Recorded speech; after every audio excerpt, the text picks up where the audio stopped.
I'm Jen from That Mama Book Nook, and welcome back to my channel.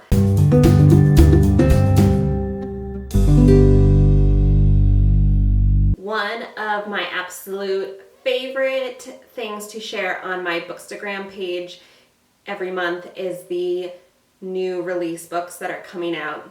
Obviously, I can't share every single book that is being either traditionally published or independently released, but I like to share as many as I can for a more talking video where I'm going to share them, not just like a picture of them and when they're coming out. I was trying to decide how I could still share the excitement for some of the books that are coming out, and I decided that I would just share the ones that are on my radar that I have actually gone and added to my never-ending TBR. That's what I'm going to be doing today. I don't know if I will do this every month, but it is certainly something that I enjoy sharing about, and I do hope to do more often. If you want to see the bigger list of books, feel free to head over to my Bookstagram page, which is always linked, and you can see all the books that are coming out in November that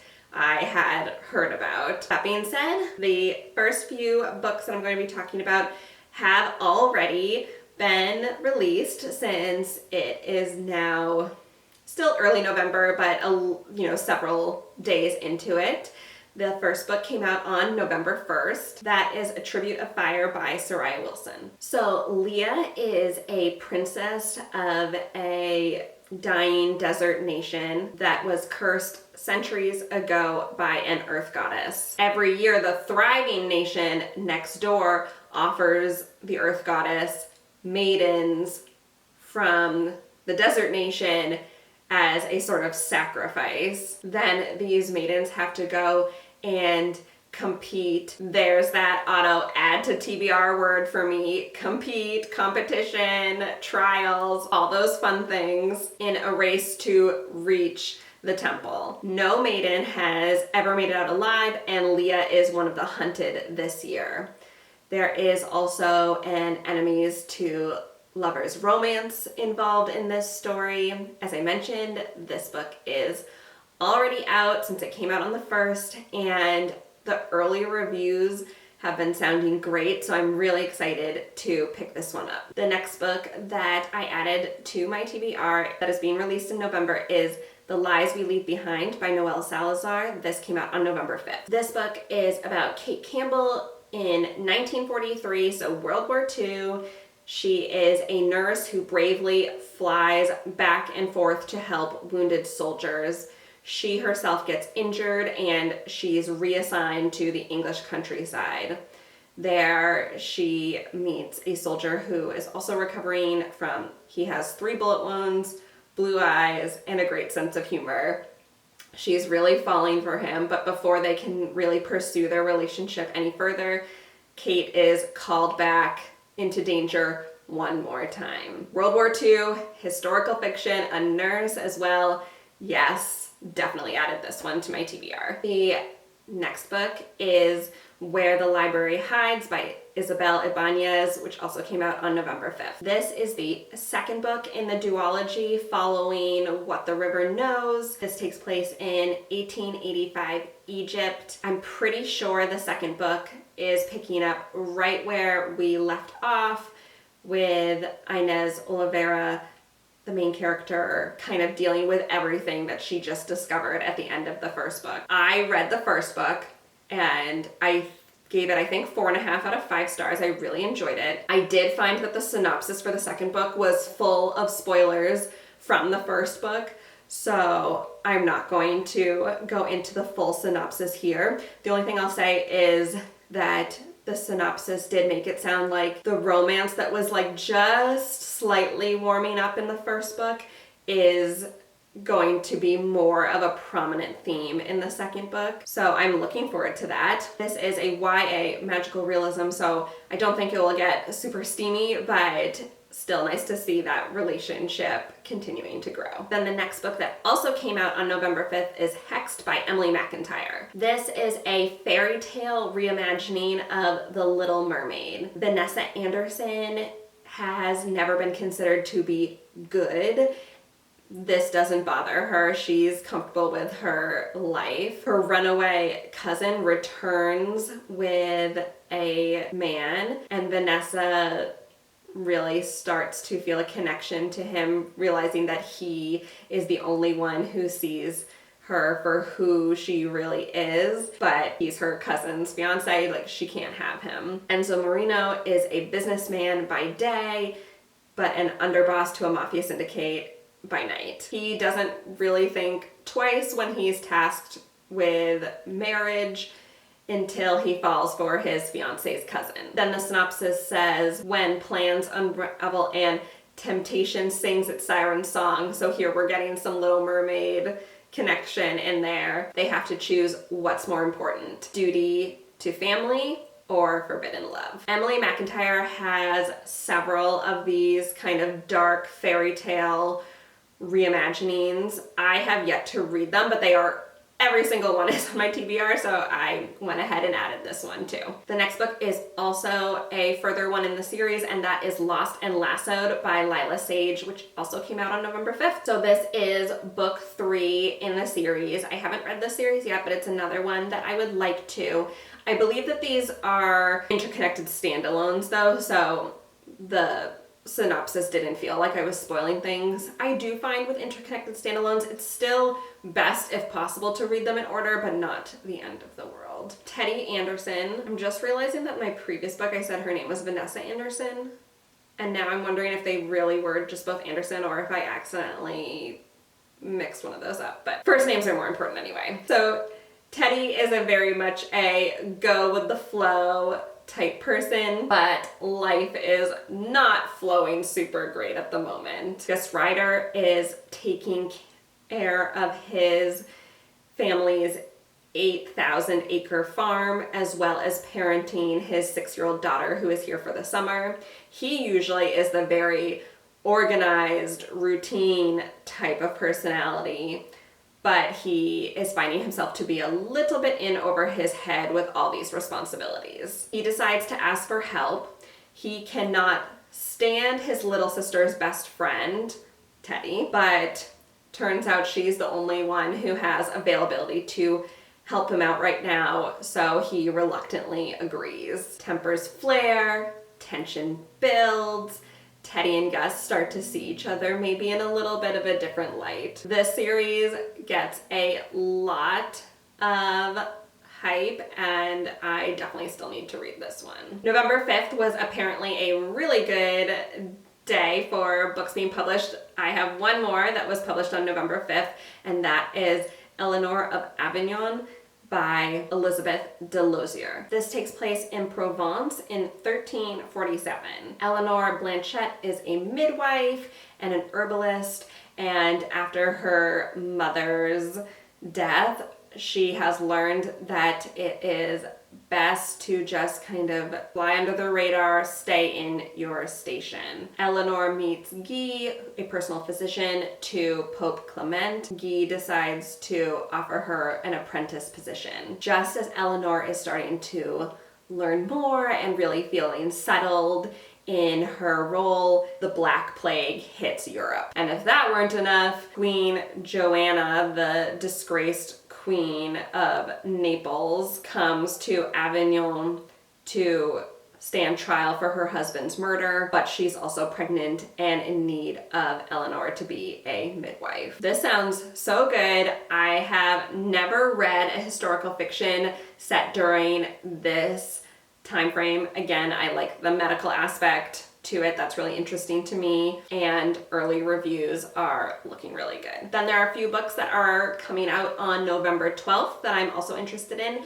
The first one is called The Sunflower House by Adriana Allegri. Alina Strauss lives in Germany, works in her uncle's bookshop, spends weekends with her friends, her fiance, but the time period is 1939, and the family, including Alina, is keeping a secret that Alina's birth mother was Jewish. Alina tragically loses everyone she loves and is forced to go work as a nurse in a state-run baby factory. Alina must keep her Jewish identity a secret, but when she discovers the neglect that is happening within this home, she's determined not only to save herself, but to rescue the children. Carl is a high-ranking SS officer with secrets of his own, and he decides to join forces with Alina to rescue as many children as they can. This one sounds really powerful, a bit heavy, but definitely interested in reading this. The next book being published on November 12th is Pictures of You by Emma Gray. Evie Hudson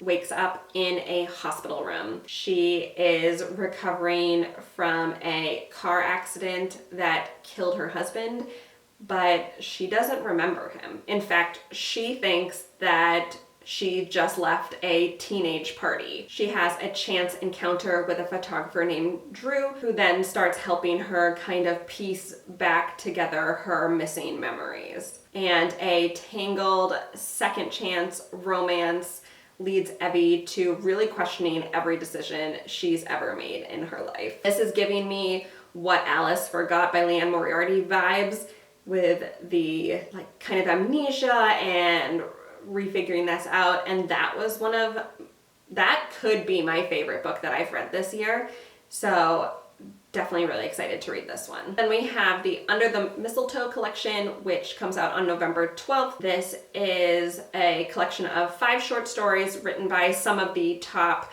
romance authors in the book world these days. We have Cruel Winter with You by Allie Hazelwood. For 2 former childhood friends, a blustery winter storm stirs some frosty and scorching memories. Then we have Marry After by Tessa Bailey, single mother working in a thrift store, and a gentle giant who can't find jeans that fit. When opposites attract, they find themselves making alterations in more ways than one. All My Elf by Olivia Dade, Secret Crushes, Spicy Christmas Treats, Heinous Holiday Traffic, and A Fateful Snowstorm bring good friends together. Merriment and Mayhem by Alexandria Bellefleur. This Christmas, a hot fireman makes a holiday rescue and sparks fly. And then Only Santa's in the Building by Alexis Davis. It's beginning to look a lot like Christmas, especially for a comic book illustrator whose late night fantasies become real. Because there were so many of those, I obviously just took the kind of like promo statement, but you get an idea. These are just like fun, short story, Christmassy fun. Then the last one from November 12th that I'm going to be talking about is The Co-op by Tara DeWitt, and this is actually a re-release, which I will talk about in a second. Lauren and Deacon had a short, contentious summertime fling when they were teens. Now they're grown up, and both of their grandmothers left them their dilapidated building, so they have to kind of figure out how to work together. Lauren has the money, but to access her trust, she has to be married. Deacon has the like construction skills, but has no funds. They strike up a deal. You knew where this was going. They will marry only for however long it takes to fix the property, make a profit, and then cut ties. They will also have to learn quickly how to cooperate as a team and what that means. So as I mentioned in the beginning, this is a re-release. Some re-releases are just like new publisher, new cover, but this one actually has new content. I did not read the first version of it, but from what I've heard, a lot of people are liking this version better, and the first one they said was still great. So that's kind of fun to see. I do have a ARC of the new one, so I will be finishing that up within the next week or so, and hopefully we'll be sharing my thoughts when I do my November wrap up. And we have several books that will be published on November 19th. The first one that I'm going to talk about is The Songbird and the Heart of Stone by Carissa Broadbent. This is the 3rd book in the Crowns of Nyaxia, not sure if I pronounced that right, series. And I still need to read The Serpent and the Wings of Night. That, I forget what month it was, but that was on my TBR in a previous month. I didn't get to it during that month, so now it's a rollover. but I really, really, really want to read it before the end of the year. So this was another one that even I was avoiding the synopsis because of spoilers. I didn't even want to spoil it for myself. So that being said, it is being described as A Court of Thorns and Roses meets Dante's Inferno in an epic fantasy romance of love and treachery between mortals and gods. I'm really excited to get this series. I really hope, as I said, really hope that I can at least start the series.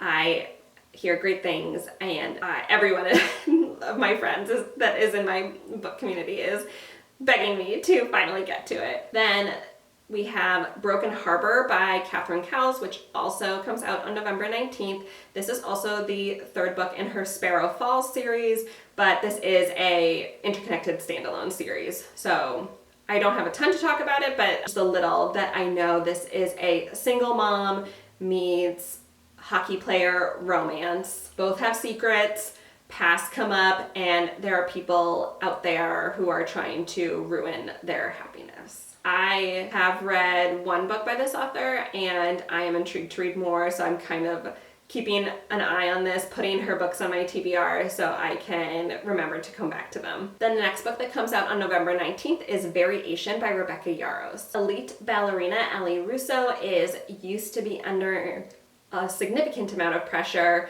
for her entire life. Perfection is expected. But when an injury kind of threatens to ruin everything that she's worked for, she goes to rest and recover at her childhood summer home to hopefully get better. Hudson Ellis is a Coast Guard swimmer, and from the synopsis it sounded like maybe he and Allie were childhood friends to lovers, but then he left for basic training and left Allie behind, or maybe something was developing and he left her behind. I wasn't quite sure exactly what the previous relationship, but they definitely have a past. He also, I guess, made some mistakes and feels that he cannot be with her even though he wants her. When Hudson's niece shows up on Allie's door looking for her birth mother, Hudson and Allie are thrown back together in a complicated situation. I, of course, really enjoy the Empyrean series by Rebecca Yarros, but I know that her initial roots were in contemporary romance, so I'm excited to see that she is still writing those emotional contemporary romances, and I have several of them on my TBR, but I have yet to read one, so I'm definitely adding this one in as well. Okay, we have a few more. The next book being published on November 19th is The Serpent and the Wolf by Rebecca Robinson. After Vasa's mother dies to a mysterious dark magic that now is invading Vasa, Vasa is expecting death to be coming for her. Vasa's brother also is expecting and hoping for Vasa to die because he thinks that she is a threat to his crown. But he has one more political trick up his sleeve, and he marries Vasa off to Reed, who is a foreign ruler. Vasa's brother is fully expecting Vasa to die while she's married to him, and then her brother can kind of use her death as a reason to invade Reed's kingdom. Vasa's not giving up yet. She plans to escape, but then Reed offers her a deal. Help him win the votes to rise in power, and she can walk free. He will also share the knowledge about the dark magic that's within her, threatening to kill her, and also help to keep it at bay. This is another one that I've seen a few early ARC readers' reviews, and it's getting 2 thumbs up from a lot of people. Then we have A Legend in the Baking by Jamie Wesley, which also comes out on November 19th. Apparently another great day for book releases. August Hodges was supposed to be the silent partner in Sugar Blitz Cupcakes, but when he accidentally goes viral, when he goes on this feminist rant about how women are the backbone of the baking industry, and it does not ruin your masculinity to bake and enjoy cupcakes. He's now all of a sudden the hottest bachelor in town. August and his partners decide to capitalize on this surprise attention that they're getting. So they hire a social media coordinator. They're making all these improvements. The social media coordinator that they hire is August's best friend's younger sister, and this is a surprise to him. Sloane Dell is that woman, and she has had a crush on her brother's best friend since they were young. She tries to put that aside so that she can have this big break in her career, but things don't quite go as planned. Now, Sloane and August have to reconsider what it means to take risks and chase your dreams. This one just sounds super cute. It's the second book in a standalone series, and I love the like little baking puns too. Like the whole series is called Fake It Till You Bake It. This is obviously like a legend in the baking.